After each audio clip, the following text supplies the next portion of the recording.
recording.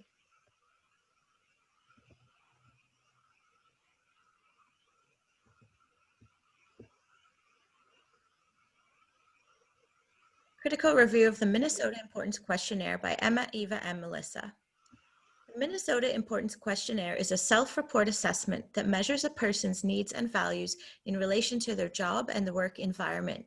It helps determine your work personality. The MIQ helps people identify their job preference, which can then be matched up with occupations that suit the individual's needs and values. The test can be administered to groups or individuals, but should be used only with those who read at a 5th grade level or higher. 2 different forms can be used in administering the MIQ. In the paired form, needs are paired together and clients pick the more important need from each pair.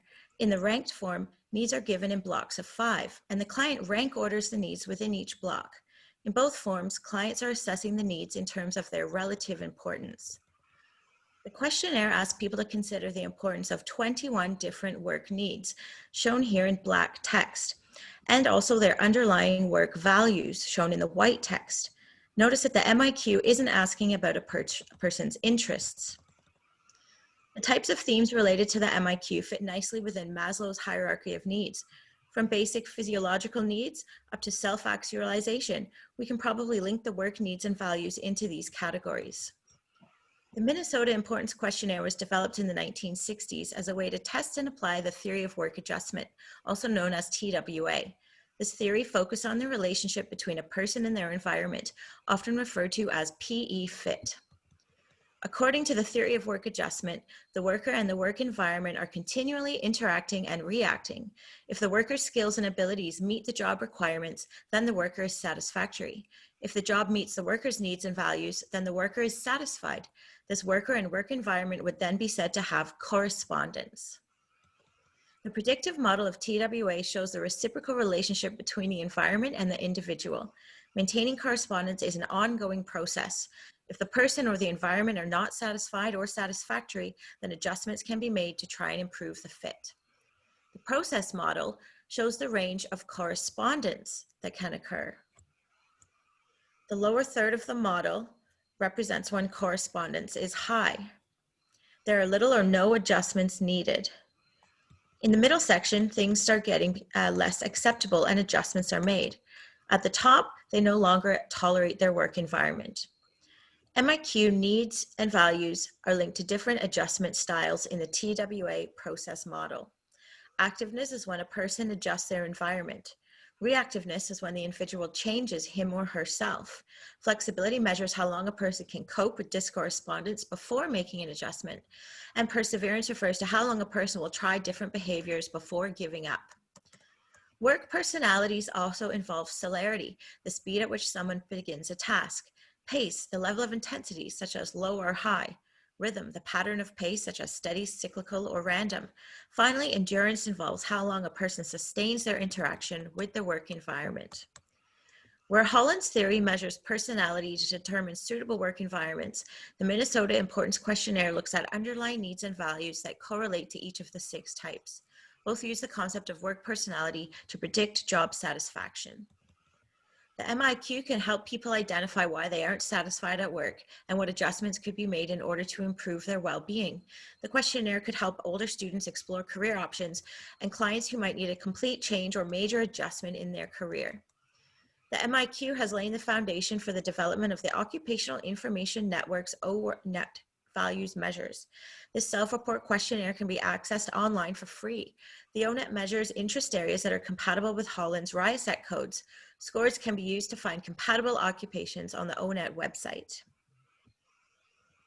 The MIQ is based on a multitude of research about work adjustment, which supports its validity and reliability. Research shows that the MIQ is highly reliable. In a study by Hendel and Weiss, the scale internal consistency for the MIQ was demonstrated in all 9 subject groups for each MIQ scale using the Hoyt reliability coefficient.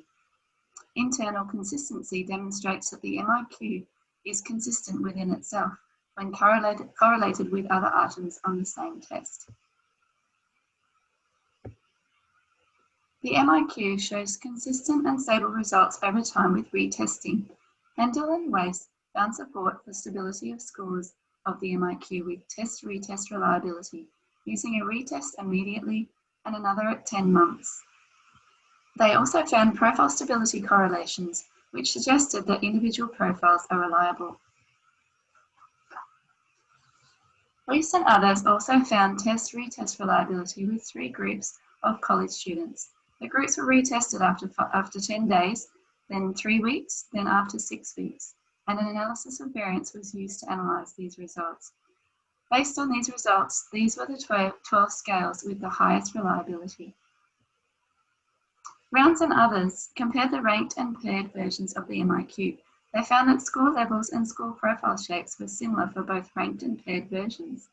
Interestingly, they found that subjects preferred the ranked form.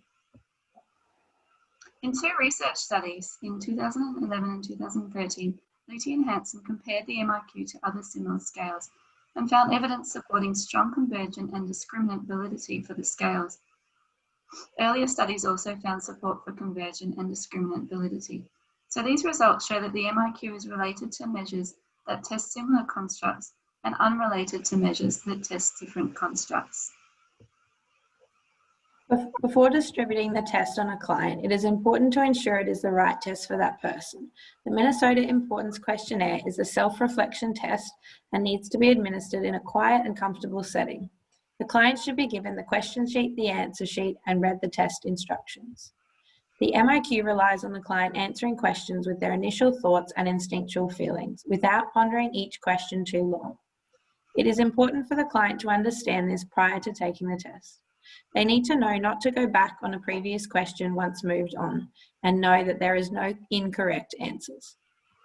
The client needs to be told the test will give them a summary of the relative importance of 6 values that match the needs of certain jobs. The questionnaire needs to be answered with the client's idea of their ideal in mind. It should be explained that there are repeat statements in the test but no repeat pairs, and they are intentional and must be answered. The Minnesota Importance Questionnaire can be administered through either a paired form or a ranked form. The paired form has the client asked to choose a statement between a pair that best matches what they value in their ideal job.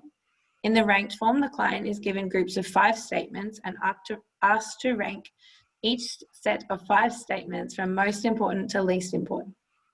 Each form has no time limit. The average completion time is 35 minutes for the paired form and 20 minutes for the ranked form. To reap the benefits of the test, the therapist should debrief client results. Within the results document, there is a list of occupations with each occupation's key needs compared against the key values of the client. There should be discussion around the occupations that have high correspondence of client values to occupational needs. To identify these, the results show a predicted satisfaction column next to each occupation. The jobs labelled S indicate jobs that have high probability of satisfaction, jobs labelled L indicate jobs that have moderate probability of satisfaction, and jobs labelled N indicate jobs that have little or no probability of satisfaction. These labels should be debriefed with the client alongside why they matched high or low. It can be helpful to debrief the least suitable job types as well with the client, helping to highlight and eliminate job options. While debriefing, the therapist should highlight why certain jobs are predicted to satisfy more than others by looking at personal values and job needs. According to the MIQ manual, the MIQ can be used with anyone over 16 years old, but is best used with adults. It is an appropriate tool that can be used in combination with other forms of assessment for clients thinking about changing careers, experiencing dissatisfaction with their jobs, or considering possible adjustments to their job to better suit their needs.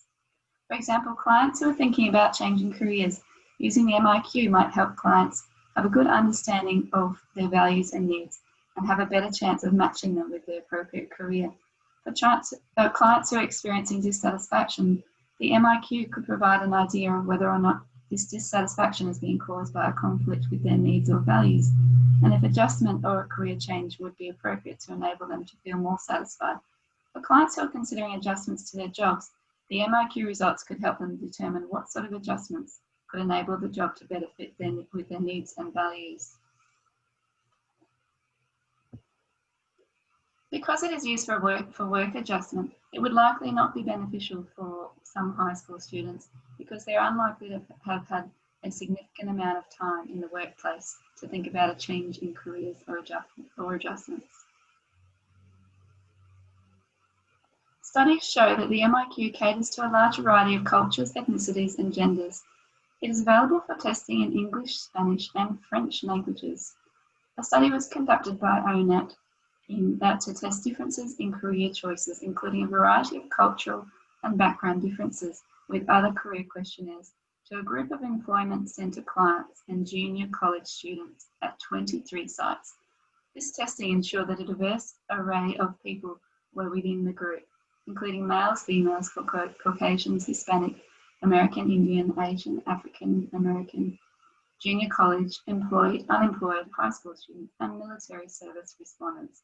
Interesting links were made through this test where demographic factors related to differences in values of respondents. Level of education linked to differences in the values of achievement, autonomy, and safety, where those with greater education valued autonomy and achievement, whereas those with less education tended to value safety. African Americans had greater value for status and altruism than Caucasians did, and males valued safety and altruism less than females did.